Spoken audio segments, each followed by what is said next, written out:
ബിസ്മില്ലാ അൽഹംദുലില്ലാ വസ്സലാത്തു വസ്സലാമു അലാ റസൂലില്ലാ വഅലാ ആലിഹി വസ്വഹ്ബിഹി അജ്മഈൻ. പരിശുദ്ധ റമളാൻ കഴിഞ്ഞാലും റമളാനിൽ നേടിയെടുത്ത ഒരുപാട് സുഹൃതങ്ങളെ നിലനിർത്താൻ തീരുമാനമെടുക്കേണ്ട മാസവും കൂടിയാണ്. ഇബാദത്തുകൾക്ക് പൊതുവെ വരുന്ന ഉദാസീനതയും മടിയും, അല്ലെങ്കിൽ ഇബാദത്തിലേക്ക് കയറുന്ന സമയത്തുണ്ടാകുന്ന മാനസിക തളർച്ചയും ശാരീരിക അകൽച്ചയും ഒക്കെ തീരാൻ അള്ളാഹു ഏർപ്പാട് ചെയ്തതാണ്. ഖാമ റമളാന ഈമാനൻ വഇഹ്തിസാബൻ ഗുഫിറ ലഹു മാ തഖദ്ദമ മിൻ ദംബിഹി. ആ മൂന്ന് ഹദീസുകളൊന്ന് ചേർത്ത് വായിച്ചാൽ അത്ഭുതകരമായ ഒരു മനഃശാസ്ത്ര കോറുവയാണ് അതിലുള്ളത്.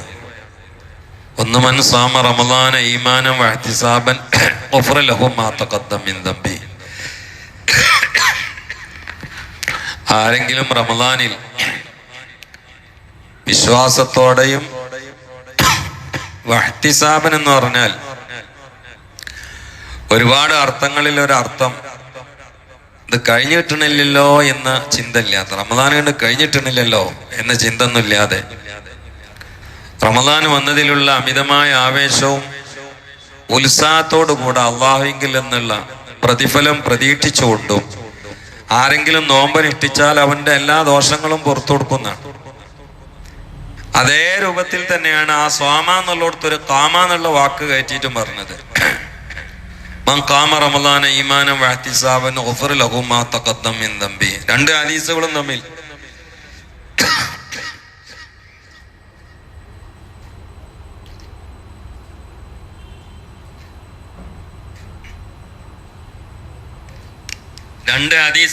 ഒന്ന് സ്വാമ, ഒന്ന് കാമ. ഇതെന്തെങ്ങനെ വരാനുള്ള കാരണം, നോമ്പ് ഒറ്റിട്ട് ചിലപ്പോൾ നോമ്പിൽ പൊട്ടിപ്പൊളിഞ്ഞ് നോമ്പിന്റെ പ്രശ്നങ്ങൾ കാരണത്താൽ പൊറുക്കപ്പെടാത്ത എന്തെങ്കിലും ദോഷം ഉണ്ടെങ്കിൽ അത് പിന്നെ തറാവിസ്കാരം കൊണ്ടാണ് പരിഹരിക്കപ്പെട്ടോളുന്നാണ്. അതേ രൂപത്തിൽ മറ്റൊരു ഹദീസും ചേർത്തി വെച്ചു. മൻ ഖാമ ലൈലത്തൽ ഖദർ ഈമാനൻ വഇഹ്തിസാബൻ ഗുഫിറ ലഹു മാ തഖദ്ദമ മിൻ ദംബി. അപ്പൊ അതിന്റെ പൊരുൾ എന്താണ്? നോമ്പോറ്റിട്ടും പുറത്തിട്ടില്ല, തറാവിസ്കരിച്ചിട്ടും പുറത്തിട്ടില്ല, ഇനിയും വല്ല തെറ്റുകളും ബാക്കിയുണ്ടെങ്കിൽ ലൈലത്തുൽ ഖദറിലെങ്കിലും ഇബാദത്തും ചിട്ടി നിസ്കാരം ഉണ്ടെങ്കിൽ അതിൽ പിന്നെ എല്ലാം പരിഹരിക്കപ്പെടുമെന്നാണ്. അപ്പൊ ഈ മൂന്ന് ഹദീസുകൾ ചേർത്തി വെച്ചുകൊണ്ട് ഒന്നായി ഇങ്ങനെ അർത്ഥം വെക്കുകയാണെങ്കിൽ ചുരുങ്ങി റമളാൻ കഴിയുമ്പോഴേക്ക് ശേഷിക്കുന്ന ഒരു ദോഷം ഉണ്ടാവില്ല എന്ന് വരും. അള്ളാഹു ആ കൂട്ടത്തിൽ ഉൾപ്പെടുത്തട്ടെ. അതിന് ഈ റമളാൻ മാസം നമ്മൾ നിഷ്പ്രയാസം എല്ലാ ദിവസങ്ങളിലും ആത്മനിഷ്ഠയോടെ ചെയ്ത ഒരു അമലാണ് വിത്ർ നിസ്കാരം എന്നത്. അതിനെ കുറിച്ച് ഇതുവരെ പറഞ്ഞിട്ടില്ല. വിത്ർ നിസ്കാരം അത് റമളാൻ മാസം മുഴുവനായിട്ട് നമ്മൾ ചെയ്ത ഒരു അമലാണ്. അതിന് റമളാൻ കഴിഞ്ഞാൽ നിർത്തിയേക്കരുത്. അതെല്ലാവരും തീരുമാനം എടുക്കണം. റമളാൻ കഴിഞ്ഞാലും വിത്ർ നിലനിർത്താനുള്ള മഹാഭാഗ്യം അല്ലാഹു നമുക്കൊക്കെ പ്രദാനം ചെയ്യട്ടെ. ഇമാം മുസ്ലിം റളിയല്ലാഹു അൻഹു റിപ്പോർട്ട് ചെയ്ത ഹദീസിൽ കാണാം, അല്ലാഹു സുബ്ഹാനഹു വ തആല സാദക്കും സ്വലാ, നിങ്ങൾക്കൊരു നിസ്കാരം എക്സ്ട്രയാക്കി, സാധാരണ 5 വക്തിലപ്പുറം മറ്റൊന്നും കൂടി അല്ലാഹു തആല ഇങ്ങനെ ഏൽപ്പിച്ചിട്ടുണ്ട്. ഫഹാഫിളു അലൈഹ, ആ നിസ്കാരത്തിൽ നിങ്ങൾ ഗൗരവത്തിൽ അതിനെ സംരക്ഷിക്കുക, പരിരക്ഷിക്കുക, അത് മുറ പോലെ കൊണ്ടു നടക്കുക. ഹിയൽ വത്തർ അല്ലെങ്കിൽ ഹിയൽ വിത്തർ, അത് വിത്ര നിസ്കാരമാണ് എന്ന് പരിശുദ്ധ റസൂൽ. ഈ ഹദീസ് ചില ഇമാമിയങ്ങൾ തെളിവെടിച്ചുകൊണ്ട് പറഞ്ഞു വിത്ര ഉജൂബാണ്. അങ്ങനെ 5 വക്ത് നിസ്കാരത്തിന് പുറമെ നിങ്ങൾക്ക് സിയാദത്തെ ഏൽപ്പിച്ചു എന്ന് പറഞ്ഞാൽ ആ ഉജൂബ് പോലെ ഇതും ആക്കിയിട്ടുണ്ട് എന്ന് അതിന്റെ മാന. അതുകൊണ്ട് വിത്ര നിർബന്ധമാണ് എന്ന് വരെ നമ്മുടെ മദ്ഹബല്ല, വേറെ ചില മദ്ഹബിലെ ഇമാമിയങ്ങൾ എഴുതി വെച്ചിട്ടുണ്ട്. ചില മദ്ഹബുകാർക്ക് വിത്ര ഉജൂബാണ്. അതുകൊണ്ടാണ് അഹ്മദ് ബിൻ ഹംബൽ റളിയല്ലാഹു അൻഹു തൊട്ട് ഒരു ഇബാറത്തുണ്ട്, മൻ ഇസ്തമറ അലാ തർക്കിൽ വിത്ർ, വിത്ര നിസ്കാരം ഒഴിവാക്കൽ പതിവാക്കിയാൽ, എല്ലാ രാത്രിയും വിത്ര നിസ്കരിക്കാതെ അങ്ങനെ പോവാ, ഫഹുവൽ ഫാസിഖ്, ഓൻ തമ്മാടിയാണ്. തുറദ്ദു ഷഹാദത്തുവ, ഓ മാസം കണ്ട് എന്നതുപോലെയുള്ള കാര്യങ്ങൾക്ക് സാക്ഷി എന്നാൽ ഓനോട് ഓന്റെ വൈക്ക് പോകാൻ പറയാം, അവന്റെ സാക്ഷി പോലും സ്വീകരിക്കപ്പെടൂല എന്ന്. അതിന്റെ അർത്ഥം എന്താ? വിത്ര തീരെ നിസ്കരിക്കാത്തവൻ ഇനി പെരുന്നാക്ക് മാസം കണ്ടാല് ഓൻ മാസം കണ്ടു എന്ന് പറഞ്ഞാൽ നമ്പാൻ പറ്റൂല. കാരണം അവൻ ശരീരത്തിൽ അത്ര താഴ്ചയുള്ള ആളാണ്. അപ്പൊ അതുകൊണ്ട് വിത്ര നിസ്കാരം ആരും ഒഴിവാക്കരുത്. റമദാൻ നമ്മളെ 3 റക്അത്ത് എല്ലാ ദിവസങ്ങളിലും 20 റക്അത്തിന് പുറമെ നിസ്കരിക്കണവരല്ലേ. ഇനിയിപ്പോ റമദാൻ കഴിഞ്ഞപ്പോ 20 റക്അത്ത് ആയതല്ലോ, 3 ഉള്ളൂ. എന്നിട്ടും അത് ഒഴിവാക്കുകയാണെങ്കിൽ റമദാൻ ഏശിയിട്ടില്ല എന്ന് അതിന്റെ മേന. അങ്ങനെ ചില കാര്യങ്ങൾ നമ്മൾ മനസ്സിലാക്കണം. അതുകൊണ്ട് വിത്രിന്റെ കാര്യം വളരെ ഗൗരവത്തിൽ ശ്രദ്ധിക്കണം, എല്ലാവരും ശ്രദ്ധിക്കണം. അത് നിലനിർത്തണം. ഉജൂബാണെന്ന് ഒരു അഭിപ്രായമുള്ള ഒരു നിസ്കാരമാണ്. നമ്മളെല്ലാ ദിവസങ്ങളിലും റമദാനിൽ 3 റക്അത്ത് നിസ്കരിച്ച് അതിനെ വിത്ര നിസ്കാരത്തിന് പുറമെ, അത് തന്നെ റമദാൻ കഴിഞ്ഞാൽ വിത്രും തറാവി നിസ്കാരത്തിന് പുറമെ റമദാൻ കഴിഞ്ഞാൽ തറാവിയും കൂടി ഇല്ല, എന്നിട്ട് വിത്ര നിസ്കരിക്കാനുള്ള ഒരു മനസ്സില്ലെങ്കിൽ അതിനൊരു കാര്യം മനസ്സിലാക്കണം, സാധനം ഉള്ളിൽ കയറിയിട്ടില്ല. എണ്ണ അടിച്ച് എന്നിട്ട് പിന്നെ നമ്മൾ വണ്ടി സ്റ്റാർട്ട് ചെയ്യുമ്പോൾ പിന്നെ സ്റ്റാർട്ട് ചെയ്യേണ്ട അതിൻ്റെ അർത്ഥം എന്താ? സംഗതി എണ്ണ കയറിയിട്ടുണ്ട്, കരട് വെട്ടിക്കണമെന്ന് അതിൻ്റെ അർത്ഥം. അല്ലെങ്കിൽ എണ്ണ ആവില്ല, അതിൽ പച്ചവെള്ളം കൂട്ടിയിട്ടുണ്ടാവുന്നു, അതതിൻ്റെ അർത്ഥം. അങ്ങനെ ഇതിനും മാനമൊക്കെ ഉണ്ട്. ചവ്വാൽ ഒന്നിനും വിത്രസ്കരിക്കാൻ തോന്നുന്നില്ല, സാധനം കയറിയിട്ടുണ്ട്, പക്ഷേ മായാണ്, അതതിൻ്റെ അർത്ഥം. അള്ളാഹു കാത്തുരക്ഷിക്കട്ടെ.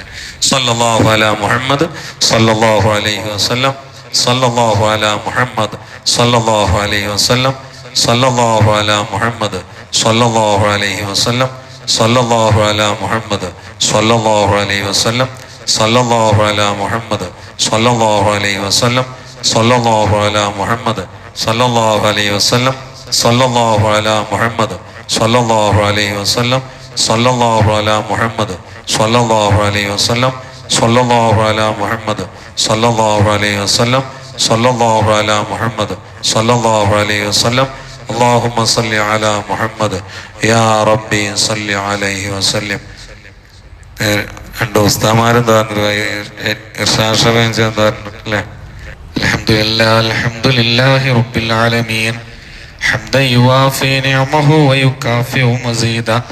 اللهم صل على سيدنا محمد وعلى آل سيدنا محمد الفاتح لما أغلق والخاتم لما سبق ناصر الحق بالحق والهادي إلى صراطك المستقيم وعلى آله حق قدره ومقداره العظيم. اللهم اجعل هذا الشهر الشريف العظيم شاهدا لنا لا شاهدا علينا، واجعله حجة لنا لا حجة علينا. اللهم بارك لنا في كل أمورنا وفي مجلسنا هذا يا رب العالمين. اللهم انصر أمة سيدنا محمد صلى الله عليه وسلم وارحم أمة سيدنا محمد صلى الله عليه وسلم. اللهم تجاوز عن أمة سيدنا محمد صلى الله عليه وسلم. جعلنا بمحض فضلك من خيار أمته ومن محبيه يا رب العالمين. ربنا آتنا في الدنيا حسنة وفي الآخرة حسنة وقنا عذاب النار. اللهم اجعل نصيحتنا نصيحة مؤثرة في قلوبنا وفي قلوب السامعين. ربنا أفرغ علينا صبرا وثبت أقدامنا وانصرنا على القوم الكافرين. ربنا تقبل منا إنك أنت السميع العليم وتب علينا إنك أنت التواب الرحيم. اللهم اوصل مثل ثواب ما قرأناه من القرآن العظيم وما صليناه وسلمناه هذه هدية واصلة ورحمة نازلة وبركة شاملة أولا إلى حضرة حبيبك المصطفى محمد صلى الله. اللهم وإلى حضرة من دفنوا حوالينا في هذه المحلة وفي هذه القرية يا رب العالمين. آمين برحمتك يا أرحم الراحمين. صلى الله تعالى وسلم على خير خلقه سيدنا محمد وآله وصحبه أجمعين. سبحان ربك رب العزة عما يصفون سلام على المرسلين والحمد لله رب العالمين. أشهد أن لا إله إلا الله واستغفر الله أسألك الجنة وأعوذ بك من النار. أشهد أن لا إله إلا الله واستغفر الله أسألك أشهد أن لا إله إلا الله استغفر الله أسألك الجنة وأعوذ بك من النار. اللهم إنك عفو تحب العفو فاعف عني. اللهم إنك عفو تحب العفو فاعف عني. اللهم إنك عفو تحب